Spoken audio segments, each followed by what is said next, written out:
Hello friends, आज हम पढ़ेंगे chapter 6 tissues, class 9th। What is tissue? Tissue is a group of cells performing a similar function और a task. Tissue जो होते हैं वो एक बेसिकली ग्रुप ऑफ सेल है जो कि एक सिमिलर पर्टिकुलर फंक्शन प्ले कर रहा है। टिश्यूज़ 2 पार्ट्स में डिवाइडेड है, animal tissue, plant tissue. Plant tissue basically 2 parts में डिवाइड है, meristematic and permanent tissues.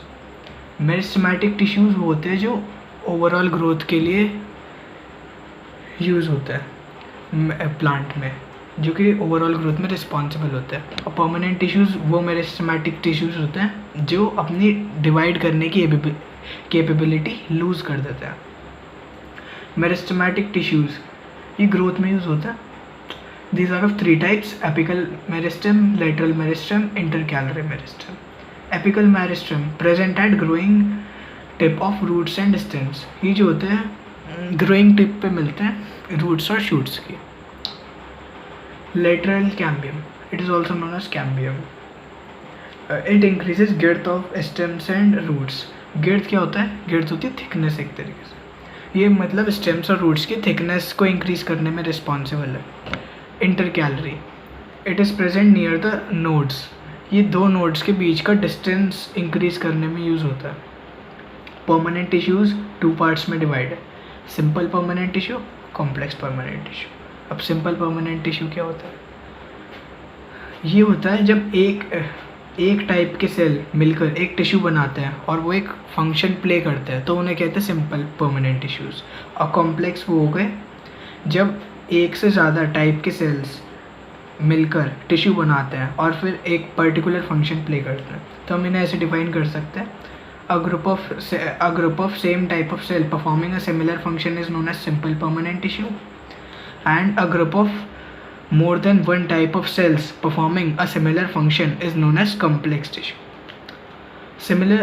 Simple permanent tissue is divided into 3 parts: parenchyma, collenchyma, sclerenchyma. Parenchyma का main function है food storage. ये plant को mechanical support provide करता है। इसके sales के बीच में काफ़ी स्पेस होता है और ये लूजली पैक्ड होता है। एंड मेन पॉइंट, ये लिविंग सेल्स होते हैं। Collenchyma, it is responsible for flexibility in the plant. जो प्लांट मुड़ सकता है ना, वो इसी की वजह से मुड़ सकता है। अब जैसे लीफ है, हम उसे मोड़ सकते हैं, this is due to collenchyma. It provides mechanical support to the plant. ये मैकेनिकल सपोर्ट प्रोवाइड करता है। नो इंटरसेल्युलर स्पेस, सेल्स के बीच में कोई स्पेस नहीं होता, टाइटली पैक्ड होता है। थिकेंड एट कॉर्नर्स, ये कॉर्नर्स की साइड से थिक होता है due to cellulose. Living cells, ये भी लिविंग होता है। Sclerenchyma provides hardness and stiffness to the plant. ये जो होता है वो हार्डनेस और स्टिफनेस प्रोवाइड करता है। Cells are long and narrow, cells जो होते हैं वो लंबे होते हैं और पतले होते हैं। Thick walls due to lignin, और इनकी जो वॉल्स होती है वो काफ़ी थिक होती हैं due to deposition of lignin.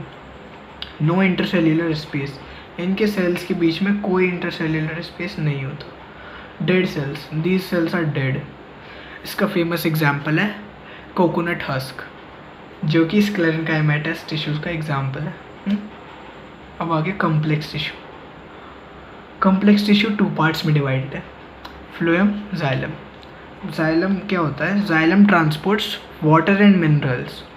Xylem जो होता है वो वाटर और मिनरल्स प्लांट में ट्रांसपोर्ट करने का काम करता है, यूनिडायरेक्शनल, एक ही डायरेक्शन में लेके। और फ्लोएम जो होता है वो transport food in by directional, ये करता है ट्रांसपोर्ट फूड बट दोनों डायरेक्शन में, ऊपर भी जा सकता है, नीचे भी जा सकता है। अब xylem is divided into 4 parts: tracheids, vessels, xylem parenchyma, xylem fibres. Tracheids और वेसल्स की फंक्शन है दे थिक डेड सेल्स। ये जो सेल्स होते हैं वो थिक होते हैं और डेड होता है। ट्यूबुलर स्ट्रक्चर्स, और ये ट्यूबुलर स्ट्रक्चर फॉर्म करते हैं और ट्रांसपोर्ट करते हैं minerals and waters throughout the plant. Xylem parenchyma, xylem parenchyma का फंक्शन क्या है? Stores food. Xylem fibres, these are supportive tissues, ये इन बाकी सबको सपोर्ट करते हैं। अब आते हैं फ्लोएम पे।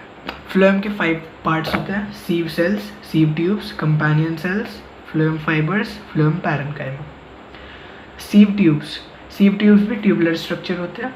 ट्रांसपोर्ट्स न्यूट्रिएंट्स एंड शुगर्स, ये ट्रांसपोर्ट करते हैं nutrients and sugars throughout the plants.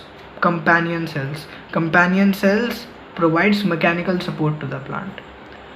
Phloem fibres जो होते हैं वो प्रोवाइड्स फ्लेक्सिबिलिटी, और ये ओनली डेड सेल है इन फ्लोएम, मतलब बाकी के सारे लिविंग है, बस यही एक डेड सेल है। Phloem parenchyma stores starch and protein, ये स्टोर करता है स्टार्च और प्रोटीन को। अब आता हम एनिमल टिश्यूज़ पर। एनिमल टिश्यूज़ 4 टाइप्स में डिवाइडेड है, एपिथेलियल, कनेक्टिव, मस्कुलर, नर्वस। अब एपिथेलियल टिश्यू ये होता है squamous tissue, stratified squamous tissue, cuboidal, columnar, ciliated, glandular. Squamous tissues जो होते हैं वो एक्सट्रीमली थिन और फ्लैट होते हैं, और इनकी बाउंड्रीज जो होती हैं वो इरेगुलर होती हैं, ठीक है। स्ट्रेटिफाइड स्क्वेमस क्या होती है, जब कई सारी स्क्वेमस सेल्स की लेयर एक के ऊपर एक चढ़ जाती है तो वो स्ट्रेटिफाइड स्क्वेमस को बना देते हैं। और स्ट्रेटिफाइड स्क्वेमस जो होता है वो बेसिकली वहाँ मिलता है जहाँ पे वियर एंड टियर काफ़ी होता है, जैसे माउथ में, स्किन में। अब आ गया क्यूबॉइडल होता है, क्यूब लाइक सेल्स होते हैं क्यूबॉइडल टिश्यू में, और ये ट्यूबुलर पार्ट्स ऑफ किडनीज में, सेलिवरी ग्लैंड्स में, पेनक्रियाज में पाया जाता है। इसका मेन फंक्शन है absorption, secretion, excretion. Columnar sales ये जो होते हैं पिलर लाइक स्ट्रक्चर्स होते हैं, ये मिलते हैं inner lining of stomachs and intestine में, और जो इनका न्यूक्लियस होता है वो बेस ऑफ द सेल में मिलता है, जैसे यहाँ पे दिख रहा है बेस में मिलता है। इनका मेन फंक्शन है सीक्रेशन एंड एब्जॉर्प्शन। अब सीलिएटेड क्या है, कॉलमनर और क्यूबॉइडल सेल्स जब उनके ऊपर सीलिया आ जाता है तो वो सीलिएटेड हो जाता है, जैसे यहाँ है ना। तो ये नसल कैविटीज़ में मिलते हैं, लंग्स में मिलते हैं, और इनका मेन फंक्शन है to move particles in a specific direction.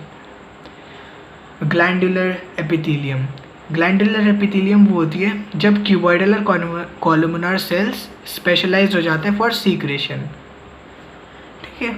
ये इसके एग्जांपल है sweat glands, salivary glands, gastric glands, intestinal glands etcetera. अब आता है connective tissue which is divided into 7 parts: blood, bone, ligament, tendon, cartilage, areolar, adipose. अब पहले आता है ब्लड पे। ब्लड 2 पार्ट्स में डिवाइड होता है, जो लिक्विड मैट्रिक्स होता है, फ्लूइड मैट्रिक्स होता है, उसे हम कहते हैं प्लाज्मा। अब बाकी के जो सेल्स होते हैं, कॉर्पस्कल्स होते हैं, उन्हें जैसे white blood cell, red blood cell, अब प्लेटलेट्स। ब्लड जो होता है वो बहुत सिग्निफिकेंट रोल प्ले करता है हमारी बॉडी में, such as transport of gases, digest food, hormones के ट्रांसपोर्ट में, वेस्ट मटेरियल कलेक्ट करता है। अब बोन सेल्स जो होते हैं इनको हम ओस्टोसाइट्स के नाम से भी जानते हैं, और ये जो होते हैं हार्ड मैट्रिक्स में होते हैं which is composed of carbon, calcium and potassium compounds. Ligament is a type of connective tissue which is used to join bones and bones, मतलब ये बोन को बोन से अटैच करता है, और ये काफ़ी इलास्टिक टिश्यू है विद स्ट्रेंथ। अब आगे टेंडन जो होता है वो बोन टू मसल कनेक्ट करता है, मतलब एक मसल और एक बोन को आपस में कनेक्ट करता है, और ये एक फिब्रस टिश्यू होता है जिसमें ग्रेट स्ट्रेंथ के साथ, बट इसमें फ्लेक्सिबिलिटी एज कंपैरेटिवली लिगामेंट की कम होती है। इसके बाद आया कार्टिलेज जो होता है वो स्मूथ करता है जो end of the bone, it smoothens the end of the bone.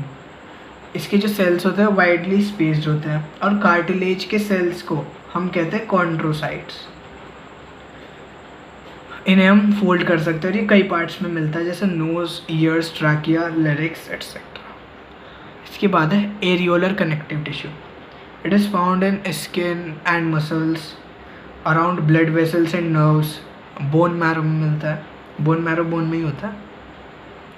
ये जो होता है स्पेस इनसाइड द ऑर्गन्स को फिल करने में यूज़ होता है, मतलब ऑर्गन्स के अंदर जो स्पेस होता है उसको फिल करने में यूज़ होता है, और इसका मेन फंक्शन है रिपेयरिंग ऑफ टिश्यूज़, ये टिश्यूज़ को रिपेयर करता है। अब एडिपोस एडिपोज टिश्यू क्या है, ये फैट को स्टोर करता है फैट ग्लोब्यूल्स की फॉर्म में, इसीलिए ये इंसुलेटर की तरह एक्ट करता है। इसके बाद आया हमारा muscular tissue which is divided into 3 categories, striated, smooth and cardiac. अब स्ट्रेटेड मसल्स को हम स्केलेटल मसल्स के नाम से भी जानते हैं, ठीक है। अब स्ट्रेटेड मसल्स क्यों, स्ट्रेशंस, इनमें स्ट्रेशंस दिखती हैं जो कि होते हैं लाइट और डार्क बैंड्स। जब हम इन्हें माइक्रोस्कोप में देखते हैं तो हमें लाइट और डार्क बैंड्स दिखते हैं। अब आ गया इनकी क्वालिटीज़, ये वॉलेंट्री होती है, मतलब हम इन्हें कंट्रोल कर सकते हैं। लॉन्ग होते, सिलेंड्रिकल होती है। अनब्रांच्ड मतलब इनमें ब्रांच नहीं होती। मल्टी न्यूक्लियस मतलब एक सेल में एक से ज़्यादा न्यूक्लियस होता है। इसके बाद आ गया स्मूथ मसल। स्मूथ मसल को हम अनस्ट्रेटेड मसल भी कह सकते हैं, क्योंकि जब हम इन्हें माइक्रोस्कोप में देखते हैं तो हमें डार्क लाइट बैंड्स नहीं दिखते। अब ये इनवॉलेंट्री होते हैं, मतलब हम इन्हें कंट्रोल नहीं कर सकते। स्पिंडल शेप्ड होता है, ये स्पिंडल शेप। यूनिन्यूक्लिएट मतलब एक सेल में एक ही न्यूक्लियस होता है। अब आता है कार्डियक। कार्डियक मसल्स ये हार्ट में मिलती हैं और इनके फंक्शन होते हैं, ये काफ़ी इनवॉलेंट्री होती है, मतलब हम इन्हें कंट्रोल नहीं कर सकते। सिलेंड्रिकल होती है, ब्रांच्ड होती है मतलब इनमें ब्रांचेस होती हैं। यूनिन्यूक्लिएट होती है, एक ही न्यूक्लियस होगा इनमें। इसके बाद आ गया नर्वस टिश्यू। नर्वस टिश्यू जो होता है इसकी बेसिक यूनिट है नर्व सेल। अब नर्वस टिश्यू जो होता है वो नर्वस टिश्यू में क्या क्या आता है, ब्रेन, स्पाइनल कॉर्ड और नर्व सेल, इन तीनों से मिलकर जो बनता है उसे नर्वस सिस्टम कहते हैं। अब इसमें आ गया नर्व सेल। नर्व सेल में जो शॉर्ट पार्ट्स दिख रहे हैं ये इन्हें कहते हैं डेंड्राइट्स, और ये सिंगल लॉन्ग पार्ट इसे कहते हैं एक्सॉन। और ये जो एक नर्व सेल होता है वो सिंगल खाली सिर्फ एक मीटर के जितना भी लंबा हो सकता है, और जो सिग्नल नर्व सेल के थ्रू पास करता है उसे हम कहते हैं नर्व इम्पल्स। और नर्व और मसल के बीच का जो कॉम्बिनेशन होता है वो कई एनिमल्स को रैपिडली बाहर की सराउंडिंग से रिएक्ट करने में हेल्प करता है। तो हमारा चैप्टर यहीं होता है ख़त्म। Hope you like the video, like and subscribe. Thanks.